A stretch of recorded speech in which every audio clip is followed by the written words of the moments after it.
lengkap begitu ya. Nah, kala 1 pun dibagi 2, ada fase aktif, ada fase laten ya, sehingga diawali dari tadi fase yang lambat oleh kelompok 5 disampaikan begitu ya, gitu. Kenapa disebut, lambat gitu ya, karena memang tadi proses adaptasi baru awitan ya, awal mula terjadinya persalinan. Ketika sudah bukaan 8, 9 itulah fase cepatnya, gitu. Nanti udah 9 itu ya menuju 10, lambat lagi begitu ya, karena si bayi ini dia akan, mulai nih, menelusuri jalan lahirnya begitu ya, melewati pintu atas panggul gitu, masuk ya, sampai kepada, pintu bawah panggul dan seterusnya ya, nanti kita belajar mekanisme persalinan. Gitu. Jadi, sudah lengkap barulah beralih ke kala 2 gitu, ya. Lengkap itu dinyatakan bahwa porsionya sudah tidak teraba, serviks porsio sudah tidak bisa kita raba lagi, itu disebut, lengkap. Pada akhirnya hasil konsepsi ini yaitu janin dia bisa melewati, jalan lahirnya begitu ya, sampai, seluruh badan bayinya lahir, itulah kala 2. Gitu ya. Nah, badan bayi udah lahir, sekarang tinggal plasentanya yang belum lahir. Maka setelah bayi lahir sampai nah ini yang penting untuk dicatat tambahannya ya, gitu. Jadi disebut dengan kala 3 itu adalah kala uri disebutnya, gitu ya. Kala uri itu kala waktunya plasenta lahir. Jadi kalau teman-teman baca nanti kala uri, apa sih kala uri itu kala 3 gitu ya. Waktunya untuk plasenta dan selaputnya lahir lengkap, gitu ya. Jadi tolong itu ditambahkan. Plasenta dan selaputnya lahir lengkap. Ada kata-kata lengkap. Karena gitu ya, ada kondisi di mana plasenta dia lahir spontan begitu ya. Tetapi setelah nanti kita cek gitu ya kelengkapan plasenta karena prosedur untuk mengecek kelengkapan plasenta merupakan prosedur wajib yang kita kerjakan sebagai penolong persalinan. Ketika pas kita cek, ternyata bagian-bagian plasenta tidak lengkap.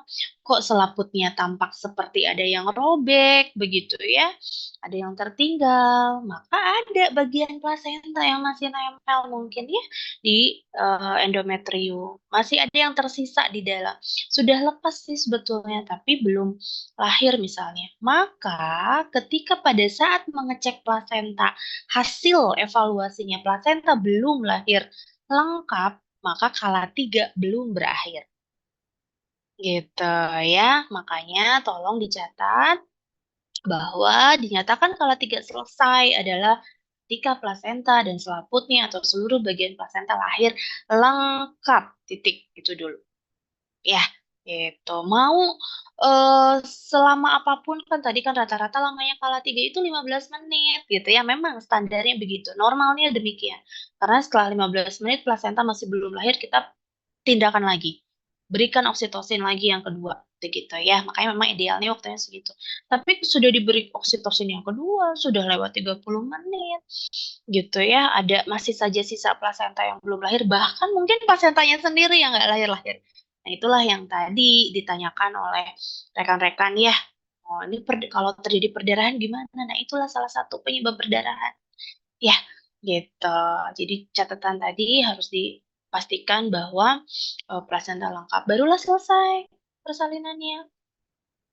Kalau sudah, lahir seluruh bagian hasil konsepsi, ya, mulai dari janin, plasenta, dan selaput. Nah, terus kalau 4 nih apa? Apakah kalau 4 bukan dari periode persalinan? Itu menjadi perbedaan teman-teman ya.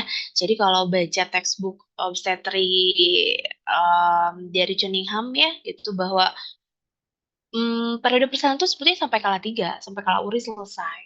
Kala 4 itu ada yang mendefinisikan sebagai pasca salin sebetulnya.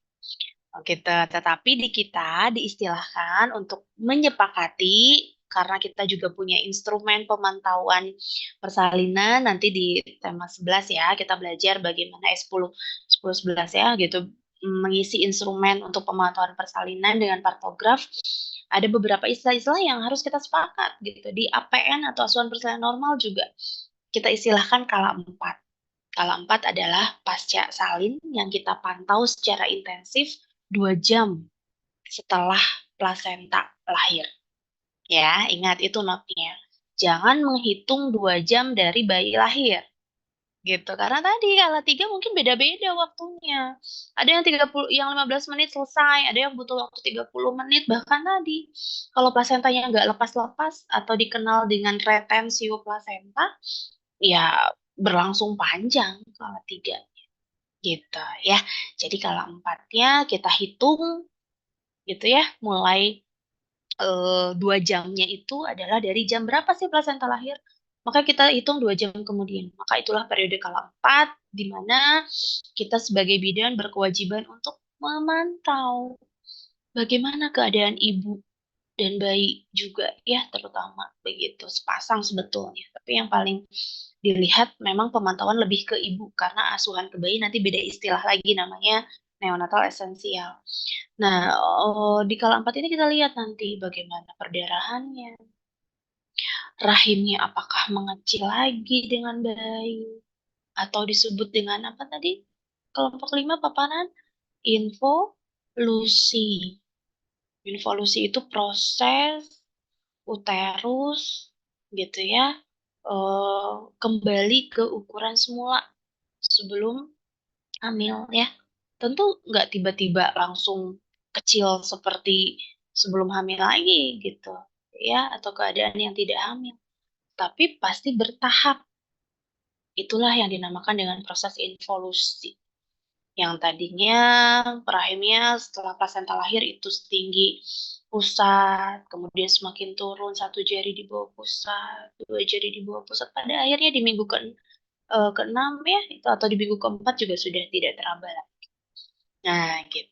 Ya, jadi eh, bagaimana keadaan ibu secara intensif kita pastikan itu di kala 4 di 2 jam pertama. Evolusinya, perdarahannya, gitu ya, kandung kemihnya seperti apa, keluaran pengeluaran urinnya. Karena ada kasus di mana pasca melahirkan, ibu tidak mampu buang air kecil secara spontan. Apa penyebabnya biasanya? Karena respon ya, gitu. Itu kan respon ibu begitu. Ketika kondisi dari masa rahim yang tiba-tiba ibaratnya kan tadinya penuh gitu ya, udah janin, udah plasenta berat gitu. Tiba-tiba keluar gitu ya, lahir dalam waktu beberapa menit keluar aja hasil konsepsi gitu. Itu ada proses perubahan yang cepat. Nanti belajar lagi di adaptasi nifas dengan Bu Sofi yang tiba-tiba tadinya berat, aliran darah yang sudah volumenya juga meningkat saat hamil, tiba-tiba sekarang brek aja hilang gitu ya isi-isi rahim. Tentu ada proses lagi yang terjadi. Begitupun ke adaptasi pengeluaran urin. Itu apalagi ibu yang di tadi ya di epis kalau tadi dijelaskan cerita tadi Elsa ya. Gitu, di epis itu digunting jalan lahirnya. Ya, atau dengan perdarahan yang harus dijahit robek begitu. Itu ya, itu ibu ada ketakutan, mau buang air kecil saja takut. Jika diawali dengan rasa takut, tidak berani untuk mengeluarkan urin secara spontan, malah justru nanti itulah yang menyebabkan justru refleks ibu juga akan hilang, akan malah tidak bisa buang air kecil nantinya. Itulah yang disebut dengan retensio urin pasca salin ya. Gitu. Jadi faktornya banyak. Nanti akan dibahas dengan Bu Sofi ya, gitu pasca salin. Nah, itu teman-teman ya. Jadi batasan kelas 1, 2, 3, 4. Bicara perdarahan tadi, kalau saya tambahkan simpulannya adalah teman-teman bisa bedakan perdarahan itu kapan terjadinya di persalinan. Ada yang disebut HPP early, early itu dini, perdarahan pasca salin dini.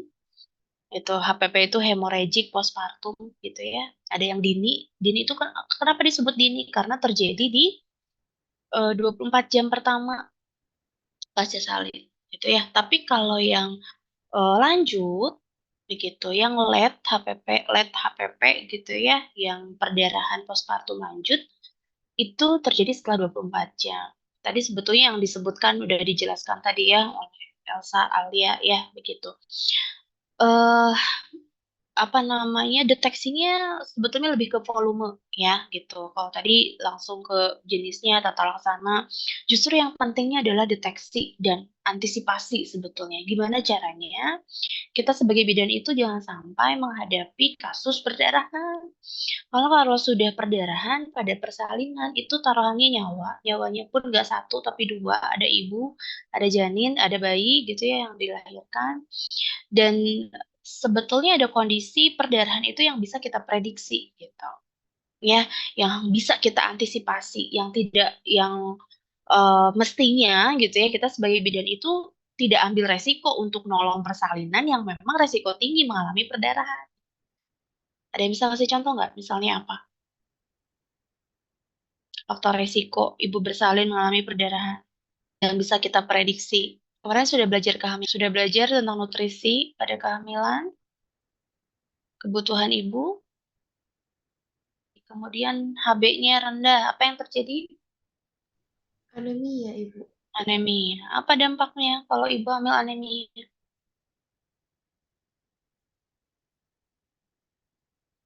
Ya, ibu hamil anemia?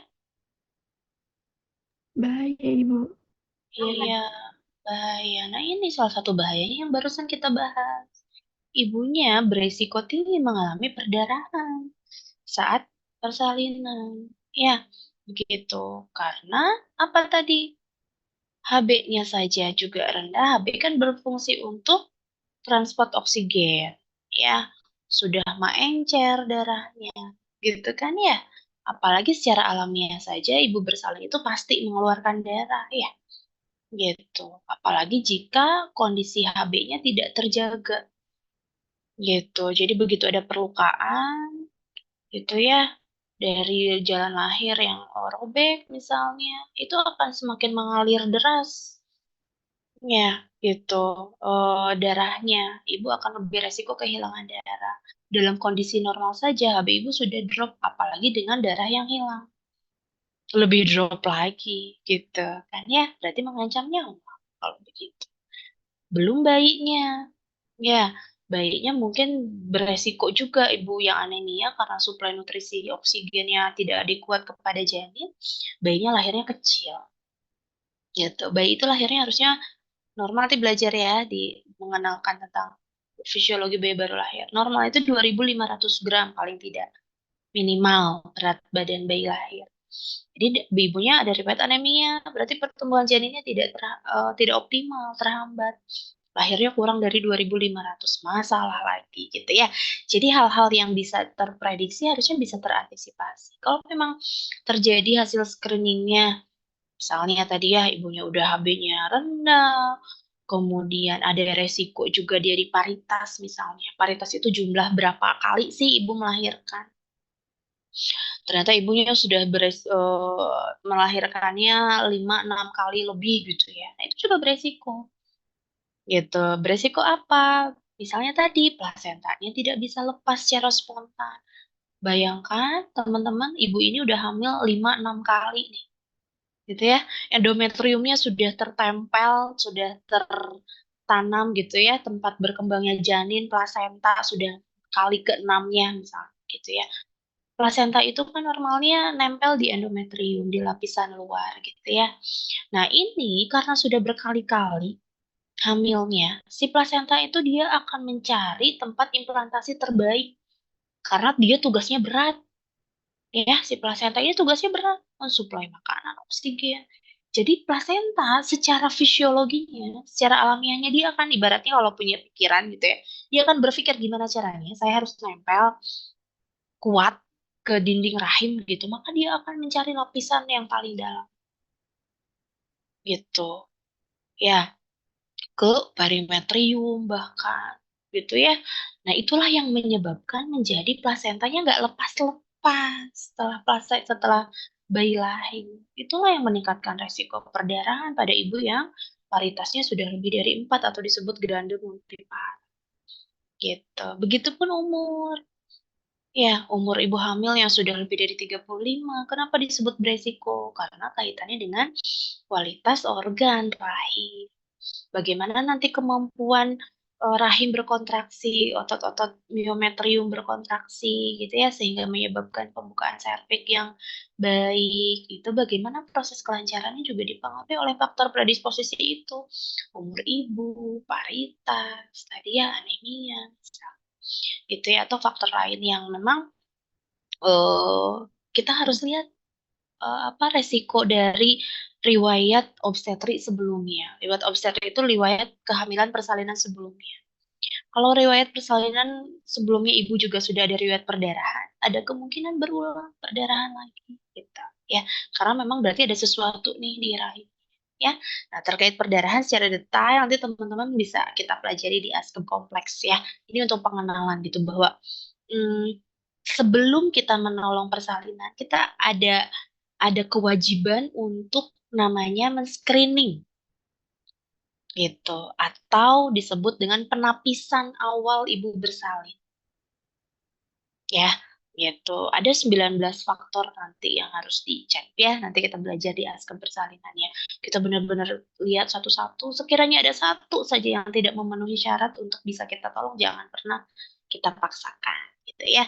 Jadi pertemuan ini harapannya sudah tergambar gitu ya, sudah lebih jelas lagi bagaimana proses persalinan itu terjadi. Nanti secara detail nanti saya masuk lagi ya di mekanisme persalinan. Nanti kita lihat bagaimana proses bayi itu bisa lahir keluar gitu ya dari rahim sampai keluar dari jalan lahir seperti apa secara mekanisme persalinan normalnya gitu ya. Nah, itu yang perlu untuk dipahami. Tapi karena tadi diskusinya sudah sangat baik ya, mengarah sampai ke gimana nih kalau ada kelainan, gimana kalau ada perdarahan. Nah, itu dulu ya yang bisa saya informasikan atau saya sampaikan untuk bahan teman-teman nanti penguatannya ada di mata kuliah selanjutnya, tapi harus dikenali gitu bahwa ibu hamil dan ibu bersalin ini merupakan kelompok beresiko gitu ya. Gitu. Jadi meskipun bu hamilnya normal kok, nggak ada masalah gitu ya. Tapi ada kondisi di mana kegawat daruratan bisa saja mungkin terjadi yang tidak terprediksi tadi. Bu, nggak anemia kok, aman. Umurnya juga bagus, 25 sampai 20 sampai 35 gitu ya. Ini juga baru anak kedua gitu kan ya. Terus berat bayinya juga bagus, tidak terlalu besar taksiran berat janinnya. Kok masih bisa sih bermasalah lahirnya? Masih bisa.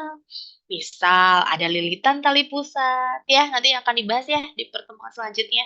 Ada power passage passenger, itu nanti teman-teman tolong lebih diperhatikan lagi di topik selanjutnya. Kita akan bahas power passage passenger, posisi dan psikologis ibu, yang tentu akan sangat berdampak terhadap bagaimana lancarnya proses persalinan terjadi. Begitu ya. Tadi kalau dari bahan diskusi yang saya catat itu sih ya yang saya izin tambahkan. Oh, satu lagi itu. Ini baru baca. Ya, tadi yang saya catat ada pertanyaan dari Alia ya terkait hambatan pengeluaran maaf ya pengeluaran plasenta. Teman-teman mohon dipahami ada dua istilah di kala tiga yang harus dibedakan. Ada pelepasan dan ada pengeluaran. Dua proses itu merupakan proses yang berbeda, teman. Ya, sebelum plasenta bisa lahir, gitu ya, itu pengeluaran kan, berarti artinya plasenta harus lepas dulu, gitu. Jadi ada pelepasan, ada pengeluaran. Ya, jadi jangan sampai salah apa ya, salah mendefinisikan gitu ya. Jangan berpikir bahwa oh pokoknya plasenta lepas tuh sama dengan keluar, enggak. Lepas dulu prosesnya. Makanya nanti tolong dibaca lagi tentang kala tiga ya atau kala uri. Jadi dipahami tahapannya, ada pelepasan plasenta, ada pengeluaran plasenta. Pelepasan plasenta tentu tadi dihubungkan dengan bagaimana proses kontraksi yang terjadi gitu ya dari oksitosin yang bekerja begitu. Makanya tadi bagaimana kalau ibunya stres gitu ya. Emang ada sih gitu ya kondisi di mana bisa bisa jadi nggak lepas ya itu tadi. Tergantung oksitosinnya bekerja apa tidak gitu ya yang harusnya sih kan si plasenta nempel nih di dinding endometrium dengan dia kontraksi secara dinamis dia tuh akan lepas dulu biasanya dari bagian dalam dulu terus di bagian sebelahnya bertahap nggak langsung tiba-tiba bluk lepas begitu ya. Makanya tadi kelompok juga menyampaikan ada tanda-tandanya, fundusnya membundar, ada semburan darah. Nah, semburan darah tuh dari bagian plasenta yang nempel ke endometrium yang lepas. Makanya ada terbuka pembuluh darah nempel gitu. Nah, baik yang normalnya bertahap dia akan lurus semua gitu. Yang tidak normalnya dia lepas sebagian, tapi sebagian lagi nggak lepas. Sudah 30 menit itu yang beresiko jadi perdarahan banyak. Indikatornya keluar darahnya tuh cepet. Ya, kalau kita ukur dari volume batasannya itu lebih dari 500 cc, itu disebut perdarahan. Dilihat dari apa sih Bu 500 cc? Kita punya bengkok. Ya. Jadi misalnya bisa dilihat dari bengkok atau dari semburannya. Biasanya kalau yang namanya perdarahan tuh kayak air keran mengalir wer wer gitu ya keluar. Kalau hanya ngalirnya biasa gitu ya, jadi hanya netes ngalir keluar begitu ya, nanti teman-teman bisa bedakan lah ya kalau udah melihat. Kemudian volumenya juga tidak sampai harus ditampung oleh bengkok gitu ya, kelihatan normal itu biasa terjadi semburan darah yang normal. Tapi kalau kok nggak berhenti berhenti kayak keran aja mengalir, kayak ada tekanannya beda begitu ya, itu udah perdarahan namanya ya. Nah itu biasanya dari retensio plasenta yang early tadi, perdarahan dini gitu. Jadi tidak tidak lepas secara spontan. Nah kalau sudah lepas spontan, maka tugas selanjutnya adalah tinggal pengeluarannya. Ada tekniknya. Jadi kita bukan melahirkan plasenta itu bukan menarik plasenta secara paksa, tapi kita pastikan dulu, cek adanya tanda pelepasan plasenta. Sudah yakin plasenta itu lepas, baru kita traksi, kita keluarkan begitu ya. Itu dulu ya yang tolong untuk dibedakan barangkali tambahannya tadi terkait dengan yang ditanyakan Alia dan sudah dijawab ya oleh rekan-rekan kelompok 5. Jadi memang ada dua proses mungkin yang dimaksud Alia tadi pelepasannya mungkin ya, faktor apa yang mempengaruhi pelepasannya. Ya, berarti oksitosinnya harus bekerja. Oksitosin dipengaruhi oleh bukan hanya fisik tapi psikologis juga. Apa yang bisa diupayakan? Ada rangsang puting biasanya. Selain dari oksitosin sudah kita berikan, karena ada manajemen secara aktif yang secara prosedural wajib kita berikan, kita suntikan oksitosin, gitu ya, oksitosin tambahan ya, gitu dari obat. Gitu, satu ampul itu ada 5 international unit, 10 international unit kita berikan, begitu ya. Nah, kemudian nanti kita tunggu responnya. Kalau masih belum ada tanda pelepasan, bisa dibantu secara asuhan lainnya ya, secara lebih alamiahnya bisa rangsang puting. Jadi dari puting itu bisa merangsang hormon prolaktin ya, maaf prolaktin sih, hipofisis ya, hipofisis posterior untuk bisa menghasilkan oksitosin begitu. Ya, kalau prolaktin kapan dia dihasilkan? Kalau proses kehamilan alamiah itu prolaktin pasti dihasilkan. Ya, mungkin tadi nyambung ke pertanyaan siapa tadi saya lupa ya yang menanyakan kalau prolaktin mungkin gitu tidak terjadi gitu kalau di akhir kehamilan. Nah, sebetulnya kalau di akhir kehamilan secara alamiah pasti dihasilkan. Karena memang secara alamiahnya progesteron estrogen ngedrop gitu ya, dia kan maka prolaktin dihasilkan. Yang menjadi masalah adalah oksitosinnya. Jadi kan pekerjaan mengeluarkan ASI itu adalah tugasnya oksitosin. Nanti ini dengan Bu Sofi juga ya, dibahas lagi. Tapi yang bertugas untuk menghasilkan ASI itu tugasnya prolaktin. Jadi pada ibu hamil, semua ibu hamil prolaktinnya kerja, ASInya ada. Ya, hanya masalahnya di oksitosin, di pengeluarannya sudah ada di dalam lobus-lobus apa alveolus ininya apa namanya payudaranya keluar enggak di lobus dari lobusnya sih. Nah, oksitosin yang bekerja. Masalahnya, oksitosin itu sangat dipengaruhi oleh tadi tingkat stres seorang ibu. Kalau ibunya stres, kortisol meningkat. Kortisol dan oksitosin tuh musuhan. Beratnya begitu ya. Gitu. Jadi kortisol tinggi, oksitosin ke gap gitu ya, ketekan. Jadi bagaimana bisa AC-nya keluar kalau tingkat stresnya tinggi pada ibu gitu. Itu salah satunya. Atau tidak dihisap putingnya. Jadi ibunya nggak mau menyusui, ya atau gimana mau oksitosin keluar kalau hisapan putingnya tidak ada. Nah, makanya kenapa kalau yang nggak ada kontraksi gitu ya, plasenta belum lahir, biasanya putingnya oleh suaminya dibantu, ya Bapak tolong Pak dibantu itu dirangsang putingnya. Itu pun kalau setuju ibunya ya, jadi bukan bukan bukan prosedur APM yang wajib ya, itu hanya komplementer lah tambahan gitu. Ibunya juga nyaman gitu ya karena didampingi suami, tentu bisa endorfinnya lebih terangsang. Nah, gitu ya. Jadi untuk menekan kortisol kita butuh endorfin. Salah satunya dukungan suami. Peran dari pendamping persalinan itu juga menjadi hal penting yang nanti akan mempengaruhi proses persalinan terjadi ya. Nanti dilanjut pembahasannya ya di pertemuan ke-22 dengan Bu Nanik ya, dan teman-teman di kelompok 6 nanti akan lebih dalam membahas terkait dengan faktor-faktor yang mempengaruhi persalinan. Jadi bahasannya lanjut lagi setelah ini ya, akan nyambung gitu. Sampai di sini ada yang mau ditanyakan? Lahir mekanisme fisiknya seperti apa begitu ya, perjalanan bayi ini seperti apa bisa sampai melewati jalan lahir, itu yang akan nanti kita bahas di mekanisme persalinan ya.